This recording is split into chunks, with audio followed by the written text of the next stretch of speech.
Irmãos, vamos dar continuidade à nossa meditação que a gente vinha fazendo lá no livro de Esther. Hoje, Esther capítulo 2. Vou voltar um pouquinho no livro dos Salmos.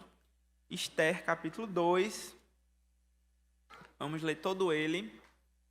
Diz assim, irmãos. Depois disto, quando a raiva do rei Assuero já havia passado, ele se lembrou de Vasti e do que ela havia feito e do que havia sido decretado contra ela. Então, os servos do rei que o serviam lhe disseram que se procurem moças virgens de boa aparência para o rei, que o rei nomeie comissários em todas as províncias do seu reino, que reúnam todas as moças virgens e de boa aparência no harém da cidadela de Suzã, sob os cuidados de Regai, eunuco do rei, guarda das mulheres, e que se dê a elas os produtos de beleza que desejarem. A moça que cair no agrado do rei, esta reina em lugar de Vasti. O rei concordou com isso, e assim se fez. Ora, na cidadela de Suzã havia um judeu da tribo de Benjamim, chamado Mordecai, filho de Jair, filho de Simei, filho de Quis. Ele tinha sido levado de Jerusalém com os exilados, que foram deportados com Jeconias, rei de Judá, a quem Nabucodonosor, rei da Babilônia, havia levado para o exílio. Mordecai havia criado Radassa, que é Esther, filha de seu tio, que era órfã de pai e mãe. A jovem era bonita e formosa. Depois que o pai e a mãe dela morreram, Mordecai a adotou como filha. Quando a ordem e o decreto do rei foram divulgados, muitas moças foram levadas para a cidadela de Suzã, sob os cuidados de Regai. Levaram também Esther ao palácio real e a entregaram aos cuidados de Regai, guarda das mulheres. A moça lhe pareceu formosa e alcançou favor diante dele. Por isso Regai se apressou em dar-lhe os produtos de beleza e a alimentação especial. Também lhe deu 7 moças escolhidas do palácio real e a transferiu com essas moças para os melhores aposentos do harém. Esther não havia declarado ao seu povo nem à sua parentela, pois Mordecai lhe havia ordenado que não dissesse nada a respeito disso. Mordecai passeava todos os dias diante do pátio do harém para saber como Mordecai estava passando, como Esther estava passando e o que ia acontecer com ela. Depois de 12 meses de tratamento, seguindo as prescrições para as mulheres, que eram embelezadas 6 meses com óleo de mirra e 6 meses com óleos aromáticos, essências e perfumes em uso entre as mulheres, chegava a vez de cada moça ser levada ao rei Assuero. Então a moça ia ao encontro do rei e podia levar consigo tudo o que quisesse do harém para o palácio. À tarde ela entrava no palácio e pela manhã voltava para o segundo harém, sob os cuidados de Sasgás, eunuco do rei, guarda das concubinas. A moça não voltava mais ao rei, a menos que o rei a desejasse e ela fosse chamada pelo nome. Quando chegou a vez de Esther, filha de Abiail, tio de Mordecai, que a tinha adotado como filha, ele não pediu nada, além do que Regai, eunuco do rei, guarda das mulheres, lhe havia aconselhado. E Esther alcançou o favor de todos os que a contemplavam. Assim, Esther foi levada ao rei Assuero, ao palácio real, no 10º mês, que é o mês de Tebete, no 7º ano do seu reinado. O rei amou Esther mais do que todas as mulheres, e ela alcançou diante dele favor e aprovação mais do que todas as virgens. E o rei pôs a coroa real na cabeça dela e a fez rainha em lugar de Vasti. Então o rei deu um grande banquete a todos os seus oficiais e servidores. Era o banquete de Esther. Concedeu alívio às províncias e distribuiu presentes segundo a sua generosidade real. Quando as virgens foram reunidas pela segunda vez, Mordecai estava sentado junto à porta do rei. Esther ainda não havia declarado a sua linhagem e o seu povo, como Mordecai lhe havia ordenado. E Esther continuava a cumprir as ordens de Mordecai, como tinha feito quando este a criava. Naqueles dias, quando Mordecai estava sentado junto à porta do rei, 2 eunucos do rei, que se chamavam Bigtã e Teres, e eram do corpo da guarda, ficaram indignados e planejaram matar o rei Assuero. Isso chegou ao conhecimento de Mordecai, que o revelou à rainha Esther, e Esther o disse ao rei, em nome de Mordecai. Investigou-se o caso, e era fato, e os 2 conspiradores foram pendurados numa forca. Isso foi escrito no livro das crônicas diante do rei. Irmãos, nós vimos, né, durante 2 domingos, nós estivemos meditando no capítulo 1 de Esther, e nós dividimos, então, essas meditações. Primeiro, no contexto, no cenário da história, né, a Pérsia, da época do século V a.C., onde Assuero era o rei, e depois a gente viu um pouco sobre Assuero, sobre as consequências da desobediência da rainha, a rainha Vasti, a esposa de Assuero, na época. Por conta, né, da sua euforia, por conta de sua precipitação, por conta da chateação que ele passou, por conta dela ter se recusado a aparecer diante dele, então, tomando o conselho dos seus homens, tomando o conselho dos seus conselheiros, ele decide fazer um decreto proibindo que Esther volte a aparecer diante da sua presença. Então, esse depois disto que nós lemos aí no versículo 1 do capítulo 2, não é exatamente imediatamente após essa história, porque eu comentei também, quando eu comentei sobre os banquetes, né, que duraram 6 meses, né, 180 dias, eu falei que esses banquetes eram uma preparação para a campanha militar que Assuero queria fazer na Grécia, né? O pai dele não havia conquistado a Grécia, e Assuero, então, tinha esse desejo de honrar a memória do seu pai, né? o legado do seu pai, e ir um pouco além do seu pai, né? Fazer aquilo que o seu pai não havia conseguido. Ele queria a Grécia, era o sonho dele. Alerta de spoiler, ele não conseguiu, né? Não conseguiu a Grécia. Mas ele tentou. E depois disso, então, ele não estava com a cabeça para o romance, né? Porque ele estava pensando em guerra, ele estava nessa campanha militar. Depois, quando ele volta, né? Volta derrotado, provavelmente ele queria um carinho, né? Queria um colinho, queria, né, a companhia, queria se sentir em casa, queria o conforto da sua rainha, da sua companheira, mas ele não tinha mais ela. E ela não podia aparecer diante dele, porque ele mesmo havia decretado. E eu fico pensando como era diferente, né, a monarquia na antiguidade do que a monarquia europeia, por exemplo, né, mais da modernidade. Porque na modernidade, os reis, a monarquia se chamava absoluta porque era absoluta mesmo, né, eles podiam fazer o que queriam. Né? O próprio rei Henrique, ele cria uma religião para conseguir se separar da sua esposa, né, e casar lá com Ana Bolena, lá na Inglaterra, porque ele queria que a vontade dele era absoluta acima de tudo. Não era o caso da monarquia persa. Né? A lei na monarquia persa, a legislação, aquilo que se decretava, tinha um valor. E era um valor irrevogável, tão irrevogável, que isso daqui, irmãos, faz parte da trama da história de Esther. Né? Quando, no capítulo seguinte, 3... Ramã convence o rei também a criar um decreto para assassinar todos os judeus, esse decreto também não pode ser revogado, mesmo que isso signifique que a rainha estaria em perigo também, né? Como o próprio Mordecai lembra que ela também era judia, então ela também estava debaixo desse decreto. Né? O decreto abrangia até a sua própria pessoa. E aqui, Assuero está nessa situação. Irmãos, nós não somos reis, né? Eu acho aqui que ninguém é príncipe, ninguém está aí na sucessão aí da monarquia britânica, talvez, até então ninguém nunca me apresentou essa pessoa, então eu vou presumir que ninguém aqui tenha sangue real. Mas, irmãos, uma coisa que acontece com a gente também é tomar decisões precipitadas, né? Agora, diferente do rei, nós podemos voltar atrás. Quando nós tomamos alguma decisão que ela não é legal, nós podemos voltar atrás, mas o que acontece? Muitas vezes a gente não volta. A gente não volta por quê? Porque o nosso orgulho não deixa. Quando a gente diz que vai fazer uma coisa, quando a gente dá a nossa palavra e a gente diz que é definitivo, então é como se nós não pudéssemos voltar atrás, muito embora nós podemos, mas não fazemos por causa do orgulho. Irmãos, e o orgulho, a própria palavra fala que ele precede a queda, né? A ruína, a soberba. Então, em nome de Jesus, que nós que não somos reis e que a nossa palavra não precisa ser definitiva, aprenda a voltar atrás quando for necessário, sabe? Nos momentos em que você viu que aquilo que você falou, aquilo que você disse, não foi tomado no melhor momento, né? Você falou aquilo de cabeça quente, você tomou aquela decisão em um momento que não era para você ter tomado, volte atrás mesmo, não tenha vergonha, vence esse orgulho, vença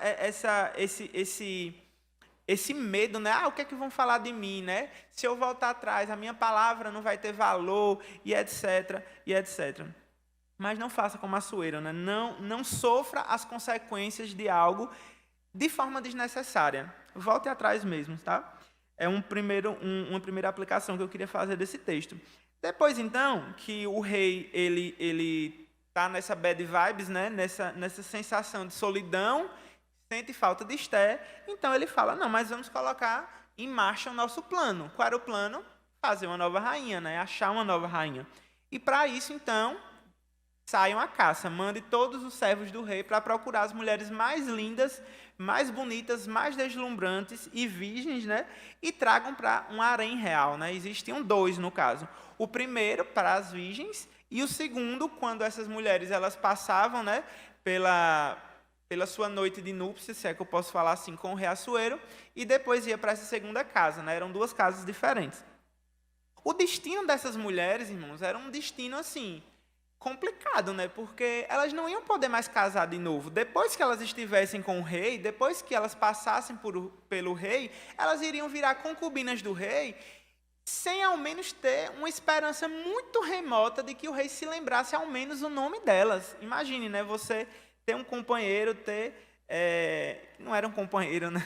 Um parceiro, algo do tipo, e ele nem ao menos saber o seu nome, sabe? Era um destino muito cruel que esperava a maioria dessas mulheres. E a maioria, com certeza, ela vai porque ela não tem opção, né? A própria Esther, pelo que nós conhecemos da cultura judaica, se tivesse a opção, se ela tivesse podido escolher, provavelmente ela não teria escolhido esse destino, né? Talvez algumas encarassem esse momento aqui como um desafio, né?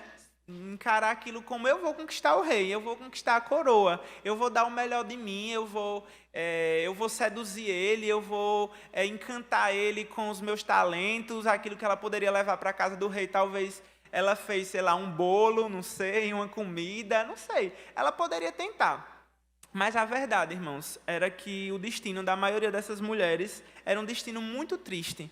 Era um destino de ser feita quase como um objeto, né? Ser usada ali por uma noite para que o rei a experimentasse e depois ela ficasse nessa segunda casa. E aí, então, a gente conhece esses nossos outros 2 personagens essenciais na história de Esther, né? São 4. Assuero, que a gente viu no capítulo 1, Mordecai e Esther, os judeus, aqui no capítulo 2, e falta um 4º elemento, né? Que é o antagonista da história, vamos dizer assim, que é Hamã, lá no capítulo 3, que a gente ainda não vai falar sobre ele por enquanto. Aqui, então, a gente é apresentado a Mordecai, filho de Jair, filho de Simei, filho de Quis. As únicas 2 pessoas que têm uma leve genealogia no livro de Esther é justamente Mordecai e Hamã, né? Para a gente ver como eles vão antagonizar durante todo o livro de Esther. Mas como a gente ainda não vai falar de Hamã, né, como eu comentei, nós conhecemos então a família de Mordecai, que era, irmãos, uma família real. Porque eu não sei se os irmãos sabem, mas quando veio o cativeiro babilônico, né, quando Nabucodonosor levou o povo, o reino do sul, né, a gente viu lá em Oséias que primeiro foi o reino do norte e depois foi o reino do sul. Quando o reino do sul foi levado, ele não foi levado assim, tipo, automaticamente todas as pessoas foram espalhadas. Não. Isso aconteceu por etapas. As primeiras pessoas que foram levadas para a Babilônia, como nós lemos lá no livro de Daniel, foram a família real, foram as pessoas que estavam na nobreza. A nobreza de Israel foi a primeira levada. E é interessante pensar que Esther, ela teria um futuro brilhante pela frente, irmãos. Ela era de uma boa família, ela era assim, de uma família que provavelmente ela ia ter um bom casamento, né? A família, os pais dela iam arranjar um esposo na altura dela, na família dela. Ela tinha um futuro brilhante pela frente e de repente ela se vê envolvida em um povo com uma cultura diferente, com uma língua diferente e é raptada de sua casa. Raptada de sua casa simplesmente porque é bonita, né? Olha o problema de Esther, ser bonita. Ela atendeu aí os requisitos do rei de beleza, daqueles que foram buscar as mulheres, então ela é levada para esse harém para se preparar. E aí, irmãos, a gente começa a ver uma palavrinha muito importante, eu queria que nós focássemos muito nela nesse capítulo 2, que é a palavra favor. Ela aparece 3 vezes no texto, né? E quando o responsável por essa primeira casa recebe Esté, esse eunuco chamado Hegai, a palavra fala que, o versículo 9, capítulo 2, verso 9, a mulher lhe pareceu formosa e alcançou favor diante dele. Favor diante dele. Hegai, aquele que era responsável por fazer essa seleção, bateu o olho no Esté e ele simpatiza com Esté, né? Nos nossos dias a gente diria que ele foi com a cara de Esté, né? Ele gostou de Esté e Esté encontra favor perante Hegai.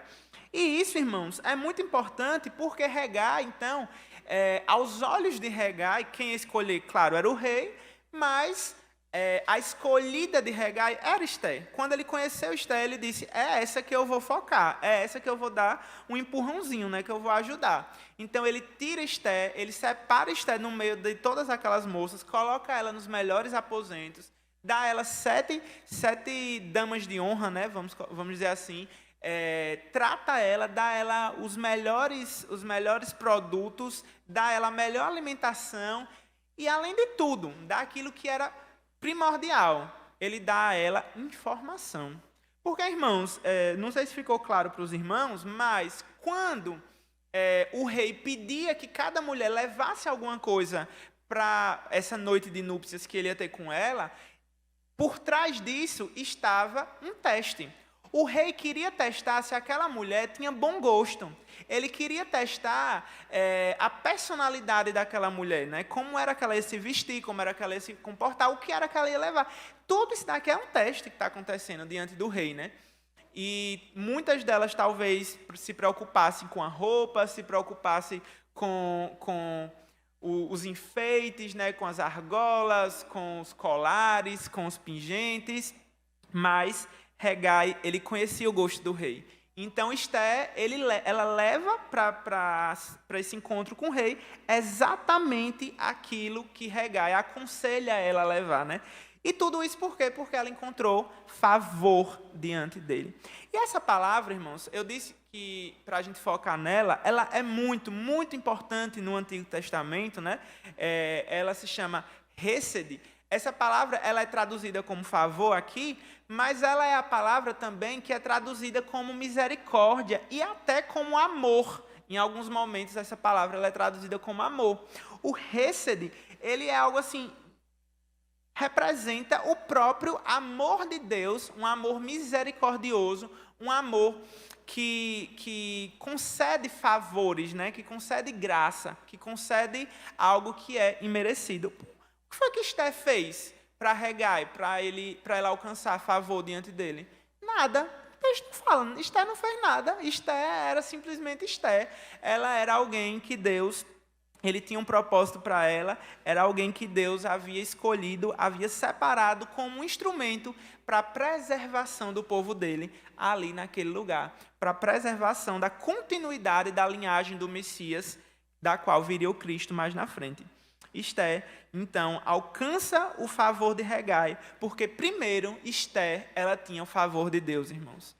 Nós muitas vezes achamos que precisamos contatos, né? A gente vive em um mundo onde fala, né? É melhor você ter amigos, é melhor você ter contatos do que você ter dinheiro, né? Era o caso de Esté aqui, ela não tinha dinheiro, mas ela tinha contatos. Ela tinha Hegai, ela tinha alguém que tinha informações muito valiosas e que foram indispensáveis, né, para ela conseguir chegar diante do rei de uma forma que o rei se agradasse dela. Mas, irmãos, Esté só conseguiu isso porque antes ela tinha o favor de Deus. Ela tinha a misericórdia de Deus sobre a vida dela. E depois de alcançar favor diante de Hegai, o versículo 15 fala, o final do versículo 15 fala que, além disso, ela alcançou favor diante de todos que a contemplavam. Irmãos, Esté nem abria a boca. Veja, ele fala diante de todos que a contemplavam. Por Porque talvez, se Esté fosse uma menina, né? Provavelmente, a gente sempre imagina Esté uma educada, né? Uma menina cortês, uma menina falante, né? Que fala bem, que é alguém que a gente teria o prazer de conversar. Mas o texto fala que Esté nem falava, ela nem abria a boca. As pessoas olhavam para Esté e ela alcançava favor diante de todos que a contemplavam. E aí chega o dia que Esté vai ser levada diante de Assuero, e o texto não detalha, né, informações, a gente não sabe exatamente como é que esse encontro se deu, se Esté ao menos falou também, né, se ela conversou com o rei nessa noite que ela teve com ele. O fato é que o rei amou Esther mais do que a todas as mulheres, versículo 17. E, mais uma vez, olha a palavra que aparece no versículo 17, ela alcança favor e aprovação mais do que todas as virgens. Esté alcança favor. Mas como é maravilhoso nós experimentarmos do favor do Senhor. Como é maravilhoso nós podermos experimentar das misericórdias do Senhor. Como é bom nós servirmos a um Deus que Ele tem prazer em nos abençoar. Ele é galardoador dos que o buscam. E isso ele faz porque ele quer, irmãos. Não é porque Deus ele tem uma dívida conosco, não. Porque Deus ele não tem uma dívida de nada. Ele não tinha obrigação nenhuma conosco. Mas o Senhor ele se obriga com Ele mesmo, né? O pastor Edward comentou sobre Gênesis, domingo de noite, né? De Gênesis 12, quando Abraão ele quando Deus ele entra em aliança com Abraão, e nós vimos que o próprio Deus se comprometeu com Ele mesmo. É por isso, irmãos, que nós experimentamos o favor de Deus. É por isso que nós temos hoje o privilégio sermos povo da aliança, povo escolhido dele, experimentar o favor do Senhor sobre as nossas vidas, da mesma forma que Esté experimentou, de uma forma imerecida, de uma forma graciosa. E a misericórdia de Deus, o favor que Esté alcança, ele é um favor que se estendeu por todo o reino. Veja o versículo 12. Depois que Esté, ela recebe um banquete, né, em prol do seu casamento, o banquete de Esté, o rei concedeu alívio às províncias e distribuiu presentes segundo a sua generosidade real. E um segundo benefício de Esté como rainha provavelmente foi o cargo que Mordecai conseguiu, né? Os comentaristas eles estipulam, né? Não está no texto, claro, mas é uma conjectura de que Mordecai ele encontra esse espaço aí na corte real por causa de Esté, né? Esté acaba ajudando ele a conseguir esse emprego, que é um emprego que faz com que ele descubra uma conspiração, né? E isso daí fica guardado porque vai ser cenas dos próximos capítulos. Irmãos, mas eu queria finalizar essa meditação com que nós lêssemos lá o primeira carta de Pedro, lá no Novo Testamento, capítulo 2, primeira carta de Pedro, capítulo 2, verso 10, que nós entendêssemos que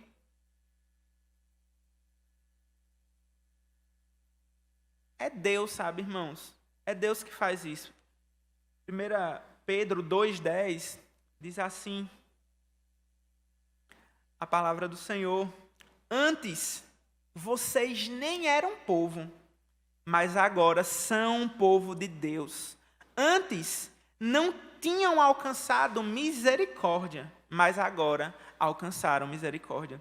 Irmãos, a maior prova da bondade, da misericórdia de Deus para com as nossas vidas foi Ele nos ter feito povo dele. Ele ter mudado o nosso nome, né? Aqui também tem um paralelo com Oséias, no capítulo 1, quando nós vimos que Deus ele coloca o nome da primeira filha como Lo-Ami, não meu povo, e depois ele muda o nome daquela pessoa para meu povo. Nós somos Ami, povo de Deus, irmãos, e é por isso que nós devemos nos alegrar, é por isso que nós devemos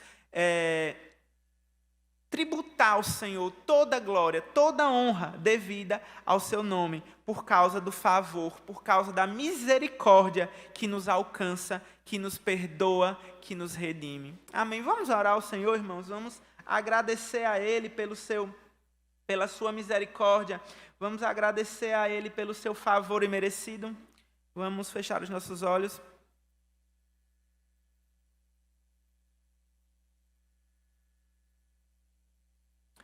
Deus, muito obrigado, Pai.